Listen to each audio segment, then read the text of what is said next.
Napoli bella, Napoli amata.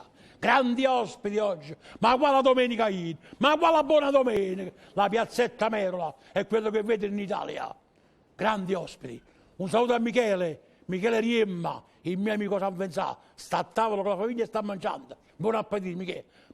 Passiamo, Francesca, alla prima canzone. Certo maestro, buongiorno a tutti. Guardate alle mie spalle, vi è inquadrato, pensate un po', una struttura esterna di un classico basso napoletano, o vascio. Tutti noi ci chiediamo cosa sia un basso. Il basso è un monolocale a livello della strada per lo più adibito a civile abitazione, di cui, pensate, si parla addirittura negli scritti del 300, ma è solo nel 1800 che conquista il suo posto di luogo principe. E poi le molte tragicommedie di Edoardo De Filippo che si svolgono principalmente sul palcoscenico di un basso, in Napoli milionaria. Chi non ricorda il basso di Donna Amalia, che è casa e nello stesso tempo un autentico supermarket del contrabbando. Nel panorama della canzone napoletana il basso è presente in Vascio Antico, dove troviamo la descrizione del basso tipico. E il basso è teatro di una bella storia d'amore. E a proporre questa canzone Giovanna Desio.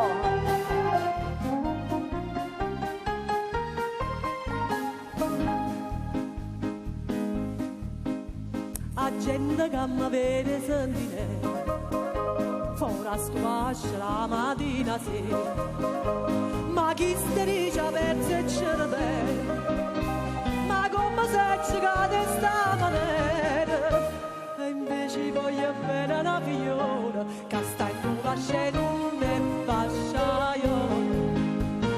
No, sto vascio non è vascio, è una legge meglio legge, e sì signora madre ma strascia, e sì signora mamma e baglia seccia, ma hanno fatto che sta figlia che è una vera meraviglia, che mi sbaglia e nata là.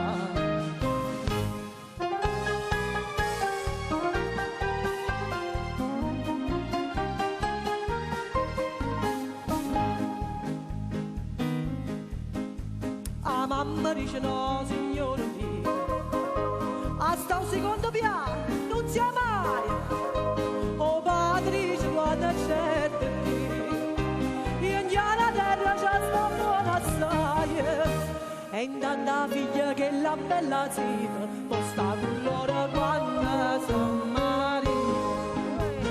No, sto fascio non è fascio, è una legge meglio legge, e sì signora madre ma strascia, e sì signora mamma e baglia seccia, che mi fa? Ma hanno fatto che la figlia che è una vera meraviglia, che mi sbaglia e nata là.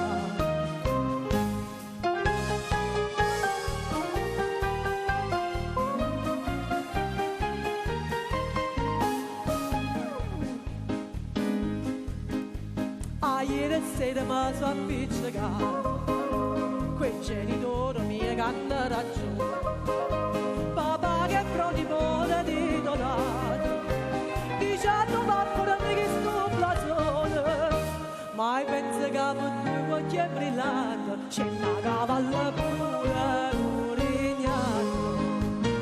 No, sto fascio non è fascio, è una legge meglio legge, e sì signora madre ma strascia, e sì signora mamma e baglia seccia, ma hanno fatto che sta figlia che è una vera meraviglia, che mi sbaglia e nata là. Bravissima Giovanna.